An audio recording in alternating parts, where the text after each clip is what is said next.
안녕하십니까. 차고영 목사입니다. 오늘은 예수 이야기 31번째 설교와 설교 원고라는 제목으로 예수 이야기를 하겠습니다. 제가 춘천에서 교회를 개척하고 몇 년이 지난 어느 날 저희 아버지가 계신 안성 리라동 복지관에서 있었던 일입니다. 아버지는 원곡 감리교회 장로로 계셨고 어머니는 예전에 인천 숭의교회 33개 여선교회 총회장을 지내신 권사이십니다. 아버지는 리라동 복지관 관장으로 15년을 계시다가 은퇴하셨습니다. 복지관에 가면 늘 예배를 드렸고 예배 인도와 설교는 제가 원목으로 담당했습니다. 복지관 원생들과 보모가 모이면 한 80명 되었죠. 어느 날 집안 식구들과 평택의 유명한 그 고박사 냉면을 맛있게 먹고 왔는데 어머니의 눈이 퉁퉁 부어 계시더라고요. 그래서 제가 물었습니다.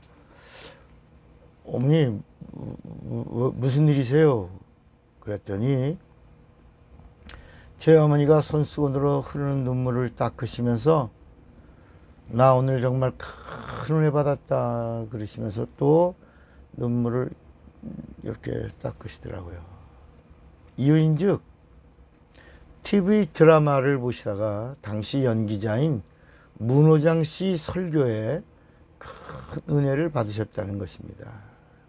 물론 문호장 씨는 나중에 연기자를 은퇴하고 신학교를 갔고 목사가 됐죠. 그런데 저는 제 자신은 어머니 말씀에 큰 충격을 받았죠. 아들 전도사가 복지관에서 예배 드릴 때마다 설교를 했는데 아들 전도사의 설교에 눈물을 흘리신 적은 한 번도 없었고 은혜를 받았다는 말씀은 단 한 번도 들어보지 못했거든요. 복음을 전하는 아들 전도사의 설교와 드라마에서 설교를 연기하는 배우와의 사이에서 한참 동안 그냥 멍한 때리는 이런 울림이 오더라고요. 이게 뭐지? TV에 나오는 배우의 연기에 나 오늘 정말 큰 은혜 받았다고 하시면서 눈물을 펑펑 흘리시던 어머니의 모습과 아들 전도사가 예수의 복음을 전하는 설교에 아무런 감동도 없었다고 하는 사실 때문이었습니다.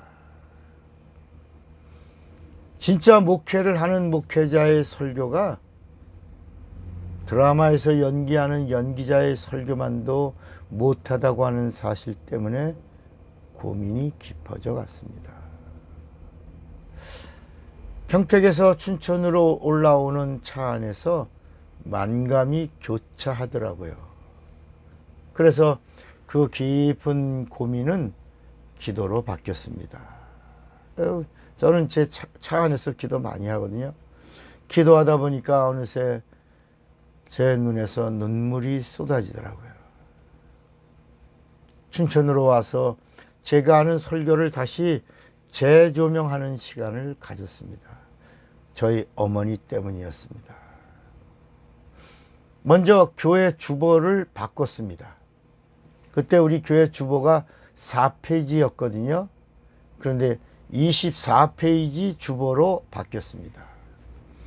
이 이야기는 지금부터 37년 전 이야기입니다. 그때 37년 전에 교회 주보가 24페이지로 나오는 교회가 아마 한국 교회에서는 없었을 거라고 생각합니다. 37년 전 일입니다, 지금. 그 주보의 특징은 매주 24페이지 주보를 0.5mm하고 또는 0.8mm 펜으로 직접 손으로 썼습니다. 그러고 나서 마스터 인쇄를 했습니다.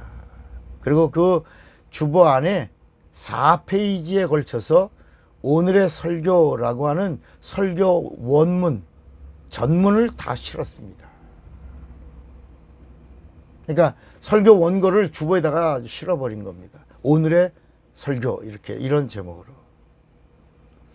당시 일반 교회의 주보 뒷면에 보면 지난주일 설교 말씀, 지난주일 목사님 말씀, 이런 지난주에 목사님이 한 설교에 대한 요약 코너가 있었고, 지난주에 설교한 목사님의 설교를 요약해서 이게 주보에 실었죠. 근데 주보에 오늘의 말씀이라고 하는 제목으로 놓고 목회자의 설교 원고 전문을 주보에 실은 교회들은 글쎄 있을 수도 있겠지만 제 생각에는 없었으리라고 생각됩니다. 이렇게 했습니다. 이 거룩한 고집이 시작된 거죠. 또 제가 만든 교회 주보는 당시에 꽤 인기가 있는 주보였습니다. 매주 600부를 인쇄했거든요. 우리 교회는 개척교회였고 우리 교회가 사용하는 주보는 100부 정도였습니다.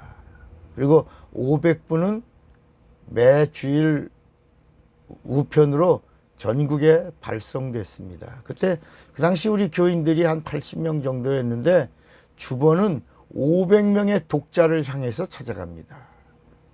우편 발송이 처음부터 500명이 된 것이 아니고 몇 사람의 지인들에게 기도해 주세요 하고 저희 교회 주보를 발송했는데 그 주보를 보고 아람아람 사람들의 주보를 보내달라고 하는 사람들의 수가 점점 많아지면서 이 주보 발송도 아주 큰 일이 됐습니다. 500부를 일일이 그 우체국에 가서 붙이는 일도 큰 일입니다. 그래서 월요일이면 우체국에 가서 주보를 전국으로 발송하는데 몇 시간 걸렸습니다.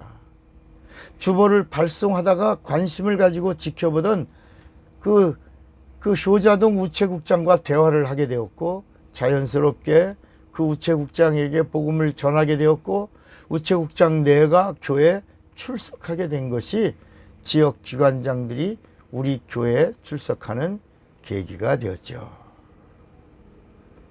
그러면서 점점 지역 기관장들, 대학교 이제 선생님들 이런 사람들이 나오면 신문사 기자 이러면서 꽤 많은 사람들이 나오기 시작했습니다.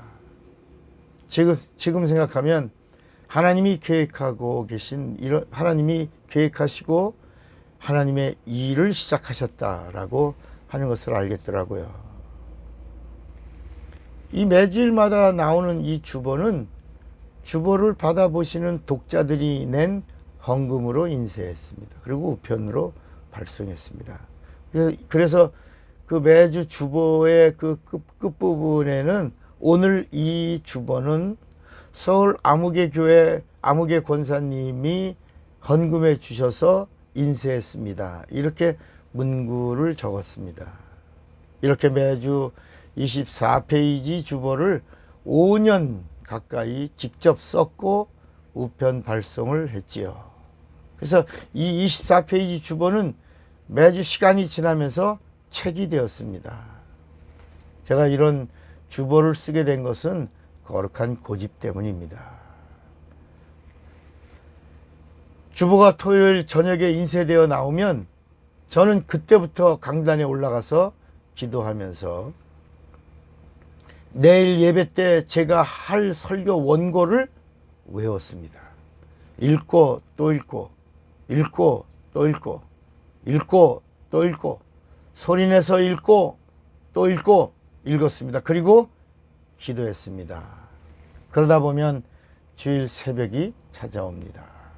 그래서 새벽 기도를 인도하고 한 2시간 정도 깊은 잠을 잡니다. 그때는 저 혼자 북치고 장구치고 다 할 때니까요. 눈을 뜨고는 아침은 건너뛰고 교회학교 어린이 예배부터 주일을 시작합니다. 그리고 지난밤에 30번 이상 제가 쓴 원고를 읽고 또 읽었더니 설교가 내 안에 이렇게 암기가 됩니다. 주일 예배 시간에 교인들은 제 설교 원고를 보고 이렇게 저를 설교 주보에 나와 있는 설교 원고를 보고 저를 바라봅니다. 저는 설교 원고를 암송했고 기도했고 성령의 인도를 받으면서 영감을 가득히 담아서 성령으로 설교합니다. 아마 이때부터 이 성령을 의지하는 영감 있는 설교가 그때부터 훈련된 것 같더라고요.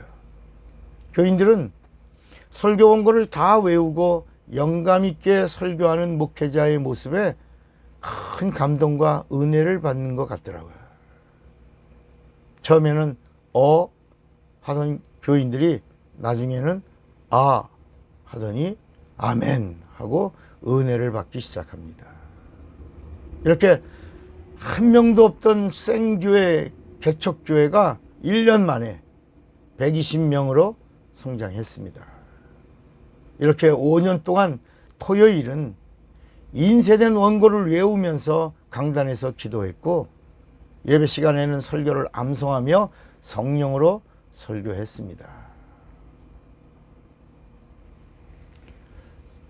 제가 이렇게 설교하게 된 것은 연기자들 때문, 우리 어머니 때문이기도 했고, 그 연기자들이 연기 액션에 들어가기 전에 모습을 보면 원고를 들고 막 돌아다니면서 막 이렇게 연습을 하다가 카메라가 이렇게 탁 돌아가면 원고를 버리고 그때부터는 자기의 감정을 다 담고 혼신을 다해서 연기하지 않습니까? 그러니까 다시 말하면 연기자들은 카메라가 돌아가기 전까지 원고를 들고 다니고 뭐 읽고 소리를 내고 연습을 하다가 감독이 레이디 고 그러면 원고를 버리고 액션에 들어갑니다. 당시 저는 저희 어머니 때문에 충격을 받고 설교자는 세상 연기자들보다 더 훈련되어야 한다라고 하는 생각을 갖게 되었고 예배 전까지 주님이 레이디 하시는 시간이라 제가 준비한 설교 원고를 외우고 또 외우고 읽고 또 읽고 또 읽고 그러다가 주님이 예배 시간에 레디 고 하시면 이제 설교 원고를 버리고 신령과 진정의 예배를 드리겠다라고 결단하고 설교도 전적으로 성령에 의지하여 설교를 했습니다. 이렇게 5년이 넘도록 설교를 했더니 사실은 설교자인 내가 설교를 하면서 내 설교에 내가 은혜를 받기 시작한 겁니다. 이런 경험을 춘천에서 했습니다. 물론 지금은 설교 원고를 쓰지 않습니다. 설교를 외우는 일도 하지 않습니다.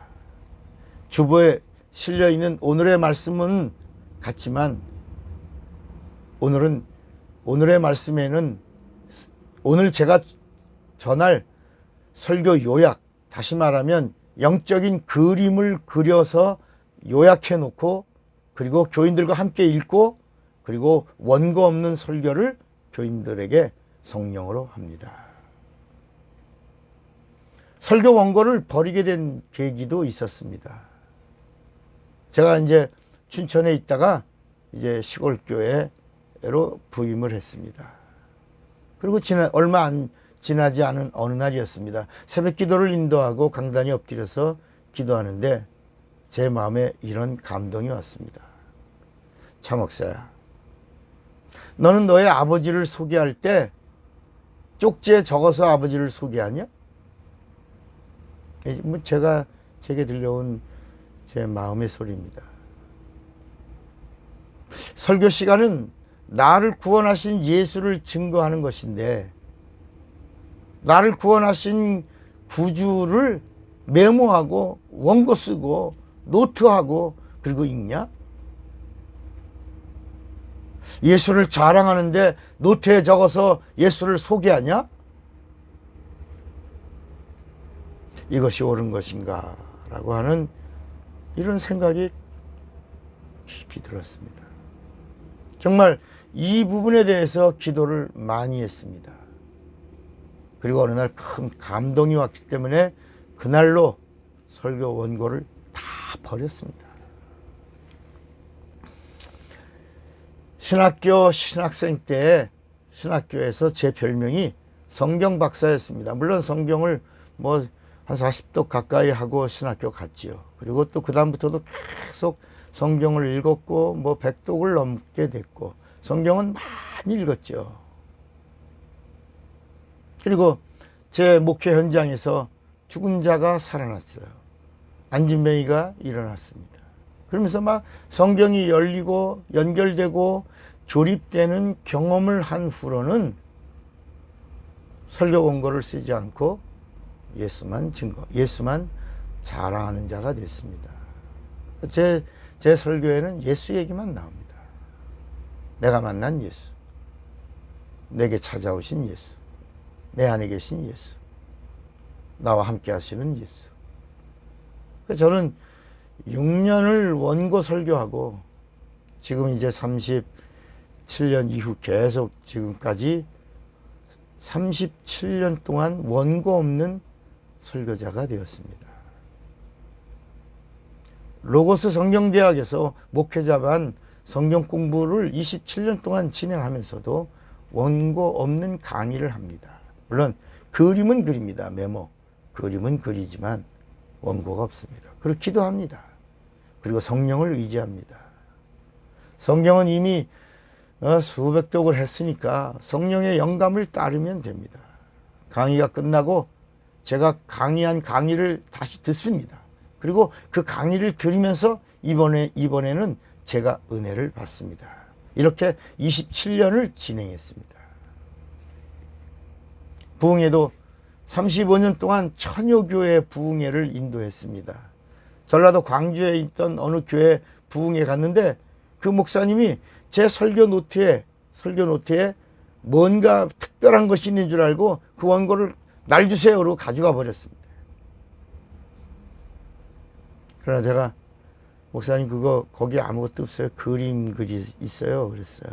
그림. 거기 이렇게 오늘 기도하다가 메모입니다. 예수, 생명, 성령 이렇게 바디메오 뭐 이렇게 이런 그림만 이렇게 그려져 있지 거기 원고 어떤 내용이 없습니다. 그 목사님이 이렇게 보더니 아무것도 없네요. 그리고 다시 가져왔어요. 그리고 아이고 미안하다고 사과하더라고요. 여러분, 예수가 나의 구주입니다. Jesus my Savior. 예수가 나의 생명입니다. Jesus my life. 오늘도 저는 예수의 것이 되어서 예수의 사람으로 예수를 증거하는 예수의 목사가 되기를 원합니다. 사랑하고 축복합니다. 차구영 목사입니다.